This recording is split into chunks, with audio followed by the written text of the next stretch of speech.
അതില്ലയോ?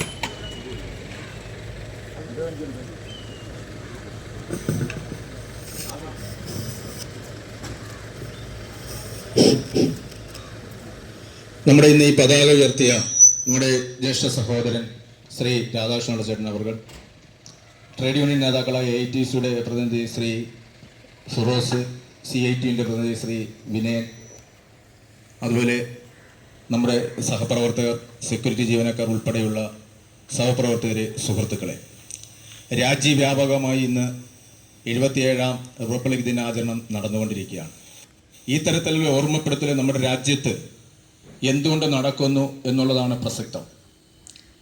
മൺമറഞ്ഞുപോയ ഈ രാജ്യത്തിന് ബ്രിട്ടീഷ് ആധിപത്യത്തിൽ നിന്ന് മുക്തി നേടി എടുക്കുവാൻ ജീവത്യാഗം ചെയ്ത അനവധി നേതാക്കന്മാർ, ഉപ്പു സത്യാഗ്രഹത്തിൽ തുടങ്ങി ജാലിയൻ വാലാബാഗ് കൂട്ടക്കൊല വരെ അനവധി ആയിരക്കണക്കിന് ആളുകൾ മരിച്ചു വീണു.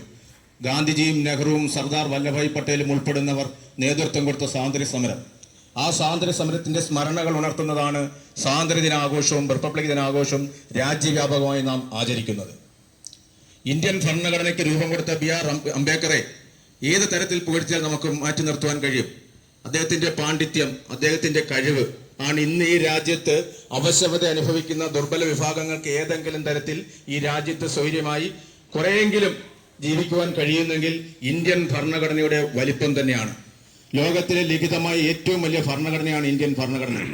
നമ്മുടെ ഭരണഘടന മുന്നോട്ട് വെക്കുന്ന മൂല്യങ്ങൾ നാനാത്വത്തിൽ ഏകത്വവും ജനാധിപത്യവും മതേതരത്വ മൂല്യങ്ങളുമാണ്. ഇവിടെ ഈ റിപ്പബ്ലിക് ദിനാഘോഷം നടക്കുമ്പോൾ, ഇത്തരം ആഘോഷ ചടങ്ങുകൾ സംഘടിപ്പിക്കുമ്പോൾ മൺമറഞ്ഞു പോയ അല്ലെങ്കിൽ രാജ്യത്തിന് സ്വാതന്ത്ര്യം നേടിത്തരുവാൻ വേണ്ടി ജീവൻ ബലിയഴിപ്പിച്ച അല്ലെങ്കിൽ ജീവത്യാഗം ചെയ്ത നേതാക്കളെ ഓർക്കുമ്പോൾ ഈ രാജ്യം ഇന്നലെ കടന്നു വന്ന വഴികളെക്കുറിച്ച് നാം ഓർത്തുപോവുകയാണ്.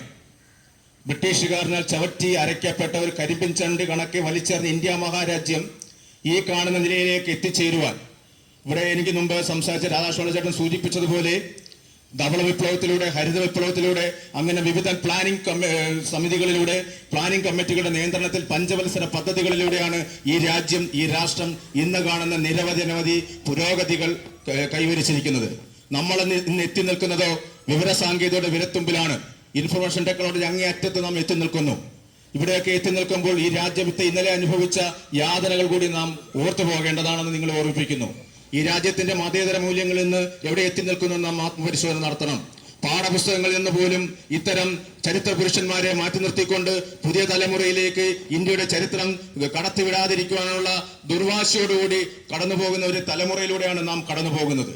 ഇവിടെയാണ് നാം ഇരുത്തം വന്ന് ചിന്തിക്കേണ്ടത്, ഇരുത്തം വന്ന് ആലോചിക്കേണ്ടത്. നാം ഇന്ന് അനുഭവിക്കുന്ന ഈ സ്വാതന്ത്ര്യം നേടിത്തന്ന ഒരുപാട് മഹാനുഭാവന്മാർ, അവരെയൊക്കെ നന്ദിയോടെ സ്മരിച്ചുകൊണ്ട് നിങ്ങൾക്കെല്ലാം ഒരു റിപ്പബ്ലിക് ദിന ആശംസകൾ നേർന്നുകൊണ്ട് 2 വാക്ക് ഈ സ്ഥാപനത്തെ കുറിച്ച് പറയുവാൻ ഞാൻ ഈ തരുണത്തിൽ ആഗ്രഹിക്കുകയാണ്.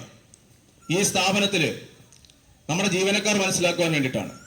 ഇന്ന് 2-3 ദിവസങ്ങളിൽ ചില വിഷയങ്ങൾ ഇങ്ങനെ സെക്ഷൻ ഹെഡുകൾക്ക് വളരെ തലവേദന സൃഷ്ടിച്ചുകൊണ്ട് പോവുകയാണ്. എനിക്കത് ഇന്നലെയാണ് അറിയാൻ കഴിഞ്ഞത്. ഈ സ്ഥാപനത്തിലൊരു മഹത്വമുണ്ട്, മറ്റ് ഡയറികൾ പോലെയല്ല. ഇവിടുത്തെ സെക്ഷൻ ഹെഡുകളായാലും ഇതര ജീവനക്കാരായാലും വേർതിരിവില്ലാതെ എല്ലാവർക്കും പൂർണ്ണ സ്വാതന്ത്ര്യം, പെർമനന്റ് എന്നോ ടെമ്പററി എന്നോ വ്യത്യാസമല്ലാതെ എല്ലാവരും പരസ്പരം സഹകരിച്ചു പോകുന്നു. സെക്ഷൻ ഹെഡുകളായാലും മാനേജരായാലും ഇവിടുത്തെ തൊഴിലാളികൾക്ക് ബുദ്ധിമുട്ടുണ്ടാകുന്ന ഒരു തരത്തിലുള്ള നടപടികളും എടുക്കാതെ വളരെ ഫ്രീഡമായി നമുക്കിവിടെ കിട്ടുന്ന ഒരു സ്വാതന്ത്ര്യം, അത് 1-2 വ്യക്തികൾ കാണിക്കുന്ന ചില അപ്രിയകരമായ സാഹചര്യങ്ങൾ കൊണ്ട് ഈ ഡയറിയിൽ അത് നഷ്ടപ്പെട്ടു പോകുന്നു. ഇവിടെ ഈ ഡയറിയിൽ ഇപ്പൊ രാധാകൃഷ്ണ ചേട്ടൻ ഇന്ന് പതാക ഉയർത്തി. ഒരു സുപ്രഭാതത്തിൽ വന്ന് ലാബിൽ ജോലിക്ക് കയറിയ ഒരു മനുഷ്യനല്ല അദ്ദേഹം. സൊസൈറ്റിയിൽ കടന്ന് കഷ്ടപ്പെട്ട് പാത്രം കഴുകി കഷ്ടപ്പെട്ടയാൾ. അത് കഴിഞ്ഞ് ഇവിടെ വന്ന് നിങ്ങൾ ഇന്ന് ചെയ്യുന്ന ഫില്ലിങ്ങും സ്റ്റാൻഡ് ബൈയും കോൾഡ് സ്റ്റോറും ഡ്യൂട്ടി ചെയ്തിട്ടുണ്ട്, നെയ് ഡ്യൂട്ടി ചെയ്തിട്ടുണ്ട്. ജീവിതത്തിന്റെ റിട്ടയർമെന്റ് കാലഘട്ടത്തിലാണ് അദ്ദേഹത്തിന് ഇങ്ങനെ ഒരു പോസ്റ്റിലേക്ക്, ലാബിലേക്ക് കിട്ടുന്നത്. അതുപോലെയാണ് ഇവിടുത്തെ പെർമനന്റ് സ്റ്റാഫുകളെല്ലാം. ഞങ്ങളെല്ലാം ഈ ജോലി ചെയ്തിട്ടുള്ളവരാ. ഞങ്ങൾക്കൊക്കെ ഈ സ്ഥാപനത്തിന്റെ ഒരു അച്ചടക്കം മനസ്സിലാക്കി പോകുന്നവരാ. ഞങ്ങളൊക്കെ ഈ പടി അങ്ങോട്ട് കടക്കുമ്പോൾ ദൈവത്തിന് വിളിച്ചുകൊണ്ടാണ് ഈ പ്രസ്ഥാനത്തിനകത്തോട്ട് കടന്നിരുന്നത് എല്ലാ ദിവസവും. എന്തിനു വേണ്ടിയാ? നമ്മൾ ഉത്പാദിപ്പിക്കുന്ന ഒരു ഭക്ഷ്യ സംസ്കരണശാലയിലാണ് നാം പ്രവർത്തിക്കുന്നത്. അതിൻ്റെതായ അച്ചടക്കം വേണം. ഇതിനകത്ത് റീല് ചെയ്യുക എന്ന് പറഞ്ഞാൽ, ഈ പ്ലാന്റിനകത്ത് റീല് ചെയ്യുക എന്ന് പറഞ്ഞാൽ അങ്ങേയറ്റം കുറ്റകരമായ ഒരു സംഭവമായി അതിനെ കണ്ടിരിക്കുകയാണ്. 1 തവണയായി, 2 തവണയായി, ഇപ്പൊ 3-ാം തവണയും ആ തരത്തിൽ സോഷ്യൽ മീഡിയയിൽ വലിയ ഒരു പ്രചരണം കൊടുത്തിരിക്കുകയാണ്. ഈ ഫില്ലിംഗ് ഡ്യൂട്ടി, അതും ഫില്ലിംഗ് ഹാളിനകത്തുനിന്ന്. ഞങ്ങളാരും ആ സൈസ് അതിനകത്ത് ഞങ്ങളാരും ഒന്നും റെക്കോർഡ് ചെയ്തുകൊണ്ട് പോകുന്നവരല്ല. നമ്മൾ അവിടെ എഴുതി വ്യക്തമായി വെച്ചിട്ടുണ്ട്, ഫോട്ടോഗ്രാഫി ആൻഡ് വീഡിയോഗ്രാഫി പ്രൊഹിബിറ്റഡ് എന്ന്. ഇത് വായിച്ചവർ ഈ ഫോൺ, അപ്പൊ ഫോൺ യൂസ് ചെയ്യാൻ ഇതിന്റെ ഇടയ്ക്ക് മാനേജ്മെന്റ് തീരുമാനമെടുത്ത ഫോണിനകത്ത് ആരും യൂസ് ചെയ്യരുതെന്ന്. പക്ഷെ എന്നിട്ടും മാനേജ്മെന്റ് കണ്ണടച്ച് ആരെങ്കിലുമൊക്കെ ഉപയോഗിച്ചോട്ടെ എന്ന്. അപ്പൊ നമുക്ക് കിട്ടിയ ആ സ്വാതന്ത്ര്യം ഒന്നോ രണ്ടോ വ്യക്തികളുടെ പിടിപ്പുകേട് കൊണ്ടോ അല്ലെ ദുർവാശി കൊണ്ടോ ബാക്കിയുള്ള ജീവിക്കാൻ വരുന്ന ആളുകളെ കൂടി അത് മുഷിപ്പുണ്ടാക്കുന്ന, അവർ കൂടി പണി മേടിക്കുന്ന തരത്തിലേക്കാണ് കാര്യങ്ങളുടെ പോക്ക്. അതുകൊണ്ട് ഇവിടെ നാളുകളിൽ നിങ്ങളും ചിലപ്പോൾ ഇപ്പൊ അപേക്ഷയെ കൊടുത്തിട്ട് നിൽക്കുന്നവരാ. നിങ്ങൾ ഇവിടെ പെർമനന്റ് സ്റ്റാഫ് ആവും, സാഹചര്യമോ സന്ദർഭമോ അല്ലെ കഴിവ് കൊണ്ടോ ഒക്കെ നിങ്ങളും ഇതിനകത്ത് കടന്നു വരുന്നവരാ. ഈ ജോലികളൊക്കെ നിങ്ങൾ ഇന്ന് ചെയ്യുന്ന ജോലികൾ നാളെയും ചെയ്യേണ്ടവരാ. വേറൊരാൾ മാറിപ്പോകുമ്പോഴേ നിങ്ങൾക്ക് വേറൊരു സ്ഥലത്തേക്ക് അവസരം കിട്ടും. അങ്ങനെയൊക്കെ അവസരം കിട്ടിയവർ ഇവിടെ നിൽക്കുന്നവരല്ല. അപ്പൊ അല്ലാതെ ഒരു സുപ്രഭാതത്തിൽ വന്ന് ഒന്നും ചെയ്തവർ ആ ഒരു വേർതിരിവ് നിങ്ങൾക്ക് അങ്ങനെ ഒരു കാഴ്ചപ്പാട് ഇന്നത്തെ ദിവസം ഞാൻ ഇത് പറയാൻ തന്നെ കാരണം അതാണ്. ഒരു വിവേചനത്തിന്റെ മാർഗ്ഗം ഇവിടെ ഒരു തൊഴിലാളി യൂണിയനുകളും കാണിച്ചിട്ടില്ല. ഇവിടെ ടെമ്പററിക്കാരന്റെ പ്രശ്നം വന്നാലും ഇവിടുത്തെ 3 ട്രേഡ് യൂണിയനും ഇടപെടാറുണ്ട്. പെർമനന്റ് പ്രശ്നം വന്നാലും 3 ട്രേഡ് യൂണിയനും ഇടപെടാറുണ്ട്. ഞങ്ങളോടൊക്കെ പറയുന്ന വിഷയങ്ങൾ ഞങ്ങൾ കൃത്യമായി ഇടപെടാറുണ്ട്. നിങ്ങൾക്കുണ്ടാകുന്ന ബുദ്ധിമുട്ടുകൾ പറയുമ്പോൾ അത് ഞങ്ങൾ ഇടപെടാറുണ്ട് അവിടെയൊക്കെ. പക്ഷെ നമ്മൾ കാത്തു സൂക്ഷിക്കേണ്ട ഒരു സന്ദർഭമുണ്ട്, ഒരു സാഹചര്യമുണ്ട്. ഒരു കമ്പനി എന്നുള്ള നിലയിൽ, ഒരു സ്ഥാപനം എന്നുള്ള നിലയിൽ ഒരു ചട്ടമുണ്ട് ഇതിനകത്ത് പ്ലാന്റിനകത്ത് ഈ പ്രൊഡക്ഷന്റെ ഏരിയയിൽ നമ്മൾ വീഡിയോഗ്രാഫി റെക്കോർഡ് ചെയ്യാനോ നമ്മളത് പുറത്തുവിടാനോ പാടുള്ളതല്ല എന്ന് നിങ്ങൾക്കും എനിക്കും എല്ലാവർക്കും അറിയാം. പക്ഷെ ആയിരക്കണക്കിന് ആളുകൾ കണ്ട ഒരു റീല് പ്ലാന്റിനകത്ത് ഇന്ന് 2-3 ദിവസം കൊണ്ട് ഇവിടുത്തെ സെക്ഷൻ ഹെഡിന് ഉറക്കമില്ല. കാര്യം മോളിൽ നിന്നൊക്കെ അവർക്ക് വിളികൾ വരിക, ഇതെങ്ങനെ പുറത്തു പോയി.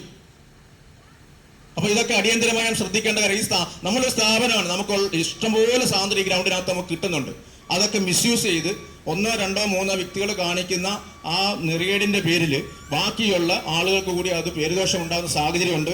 ഇന്നത്തെ ദിവസത്തിൽ ഇത് പറഞ്ഞത് നമുക്കിടയിൽ വിവേചനങ്ങളില്ല, നമ്മൾ സഹപ്രവർത്തകരാണ്, നമ്മൾ ഒന്നിച്ചു പോകേണ്ടവരാണ്. നമ്മൾ ഒന്നിച്ചു നിന്നെങ്കിൽ മാത്രമേ ഈ പ്രസ്ഥാനത്തിന് ഉയർച്ചയുള്ളൂ.